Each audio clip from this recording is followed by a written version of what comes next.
இயேசு உங்களை நேசிக்கிறார். பிரியமானவர்களே, இந்த நாள் ஆண்டவர் நம்மளோடு பேசும்படியாய் வேதத்தில் சில வசனங்களை வாசித்து ஆண்டவர் நம்மளோடு பேசுகிற வார்த்தைகளை கேட்போம். அது யோசுவாவின் புஸ்தகம் 2வது அதிகாரம் 9வது வசனம் 10வது வசனம் இப்படியாக சொல்லப்படுகிறது.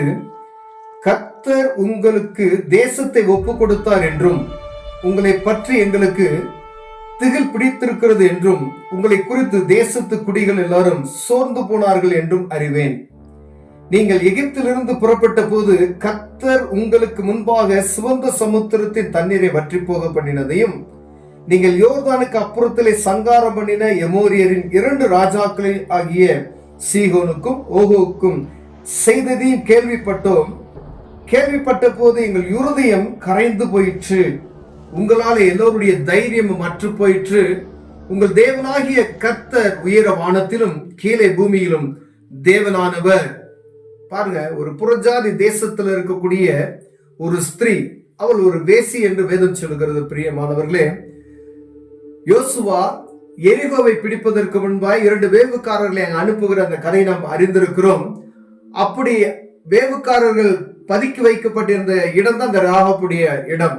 அவள் அதை சொல்லுகிறார். அவளை பாதுகாப்பு திருப்பி அனுப்பும் பொழுது, உங்களை குறித்துதான பயம் எங்கள் இருதயங்களை சோர்ந்து போக பண்ணிற்று, எங்கள் கைகள் தளர்ந்து போயிற்று, எங்களுடைய ராஜாக்கள் எல்லாம், எங்களுடைய சேனையெல்லாம் நடுங்கி போயிருக்கிறது என்று சொல்லுகிறார். பாருங்க, சோர்ந்து குறைந்து எங்கள் உள்ளங்கள் உடைந்து போயிற்று, உங்களை குறித்துதான பயம் எங்களுக்குள்ள பயங்கரமாய் பிடித்திருக்கிறது என்று சொல்லுகிறார்.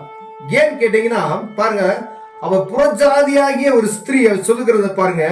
ஏன்னா உங்கள் தேவனாகிய கர்த்தரே உயர வானத்திலும் கீழே பூமியிலும் தேவனானவர். அவளுக்கு ஆண்டவரை பத்தி அவளுக்கு தெரியாது.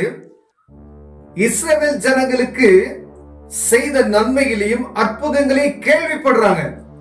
ஒரு ஜனம் வருகிறது, அவர்களுக்கு அவருடைய தேவன் இப்படிப்பட்டதான காரியத்தை செய்கிறார் என்று, உங்கள் தேவனாகிய கர்த்தரே வானத்திலும் பூமியிலும் மேலானவர் என்று அவள் அறிக்கைப்படுகிறது நான் பார்க்க முடிகிறது. பிரியமானவர்களே, ஒருவேளை இந்த நாள் ஆண்டவரை நன்றாக அறிந்திருக்கிறோம். இந்த நாட்கள்ல வேதம் வாசிக்கிறோம், டெய்லி ஜெபம் பண்றோம், அனுதினமும் அநேக வார்த்தைகள் நம்ம செவிகளை கேட்கிறோம், பிரசங்கங்களை கேட்கிறோம், நம்மளே தியானிக்கிறோம், நாம் அநேகருக்கு அறிவுரைகளை சொல்லுகிறோம்.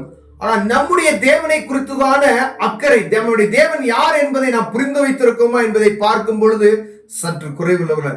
இந்த புறஜாதி ஸ்திரீக்குள்ள இருந்த ஒரு விசுவாசம், அந்த ஆண்டோடைய மகத்துவத்தை அறிந்திருக்கிற அந்த அறிவு நமக்கு இருக்கிறதா என்று நாள் பார்த்தோம்னா கொஞ்சம் குறைவா தான் இருக்கிறோம். எப்படின்னு கேட்டீங்கன்னா, அதாவது வெண்ணெயை கையில வைத்துட்டு நெய் களைவாங்க அப்படின்னு சொல்லி ஒரு கதை கேள்விப்பட்டிருப்போம். ஏன்னா ஆண்டவர் சர்வ வல்லமையுள்ள தேவன். அதுல பாருங்க, அவ யாருன்னே தெரியாது. தேவனாகிய கர்த்தர் உயர வானத்திலும் கீழே பூமியிலும் தேவனானவர்.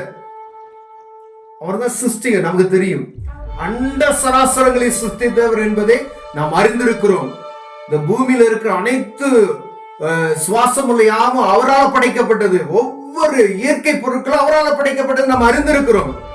நாம் கூப்பிட்ட அவர் சத்தத்துக்கு, நம்மளுடைய சத்தத்துக்கு செவி கொடுப்பார் என்பதை நாம் அறிந்திருக்கிறோம். ஆனா அநேக முறைகளை ஒரு சிறிய காரியத்தை பார்த்து என்ன செஞ்சிடும், சோர்ந்து போயிடும்.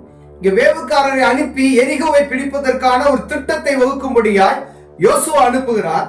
அவங்க போய் பார்க்கும் பொழுதே ஒரே ஒரு அந்த குடிகளுக்குள்ள இருக்கிற ஒருத்தி கொடுக்கக்கூடிய ஒரு பயங்கரமான சாட்சி பாருங்களேன்.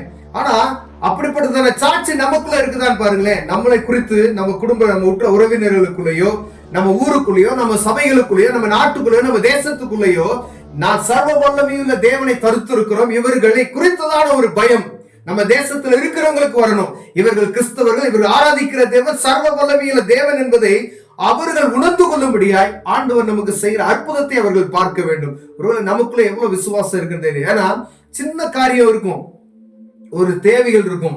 ஆனா ஆண்டவர் அறிந்திருக்கிற நாம தேவைக்கு குறித்தனா நடுக்கமும் போய் நமக்கு வந்துருது. ஒரு சின்ன பண தேவைகளுக்கான சொல்றோம், அதுக்கே ஒரு சோர்வு வந்துருது. ஒரு பலவீனத்தை பார்த்தா நமக்கு என்ன செஞ்சது, ஒரு சோர்வு வந்துருது. யாராவது ஒரு வார்த்தைகள் சொல்லிட்டா சோர்வு வந்துருது. ஒரு கிறிஸ்துவை பத்தி பிரசங்க கூடாதுன்னு சொல்லிட்டா ஒரு சோர்வு வந்துருது. ஆனா ஆண்டவர் சர்வ வல்லமையுள்ள தேவன். அவருக்கு முன்பாக ஒருவனும் நிற்க முடியாது என்று நாம் அறிந்திருக்கிறோம். எரிகோவை அவர்கள் இடிக்கவில்லை. ஆனா ஆண்டவர் பாருங்க, நீ சுத்தி வாங்க அப்படின்னு தான் சொன்னார். எரிகோவை சுத்தி வாயா ஒண்ணு சொல்லாரு. கடைசி நாள் ஸ்தோத்திரம் பண்ணு அப்படின்னு சொன்னார். அவ்வளவுதான், எரிகோ கோட்டை என்ன செஞ்சிருச்சு? தகுந்து விழுது. இந்த எரிகோ கோட்டையுடைய அகலம் என்ன? 7 ரதங்கள் ஒரே நேரத்தில் சுற்றி வரக்கூடிய ஒரு பயங்கரமான மதில் சுவர் பாருங்க. அது பாருங்க, ஸ்தோத்தரித்தார்கள், இடிந்து விழுந்தது. அவ்வளவுதான், நீங்க போய் என்ன செய்யுங்க, தேசத்தை சுதந்திரித்துக் கொள்ளுங்கன்னு சொல்லிட்டாரு ஆண்டவர். அப்படிப்பட்டதான விசுவாசமும் ஆண்டவரை குறித்ததான ஒரு நம்பிக்கையை நமக்குள்ள இந்த நாள்ல இருக்குதா? இதை பார்க்கும்போது அநேகருக்கு இல்ல. ஒருவேளை ஒவ்வொருவருக்கும் அந்த சோர்வு இருக்கிறது. ஆனா ஆண்டவர் விரும்புகிறது, நான் படைத்த பிள்ளை, நான் பிரித்தெடுத்தப்பட்ட அந்த ஆசாரியன் கூட்டம் இப்படிதான் இருக்கணும்னு சொல்லி ஆண்டவர் அவரை அறிந்திருக்க வேண்டும் என்று ஆண்டவர் விரும்புகிறார். பிரியமானவர்களே, ஒருவேளை ஆண்டவரை குறித்தது, ஒருவேளை அவர் அந்த உயரமான உன்னதமான தேவனை நம்ம குறிச்சு எடை போட்டிருந்தோம்னா, நம்ம ஆராதிக்கிற தேவன் சர்வ வல்லமையுள்ள தேவன் என்பதை நாம் அறிந்து கொள்ள வேண்டும். நமக்கு ஆண்டவர் செய்கிற மகத்துவத்தை காத்து என்ன செய்யணும்? பிறர் அறிந்து கொள்ளணும். அப்படிப்பட்டதான சாட்சியுள்ள வாழ்க்கையை நம்ம ஆளும்படியே என்னால் அழைக்கப்படுவோம். கண்களை விடுவோம், ஜெயம் செய்வோம்.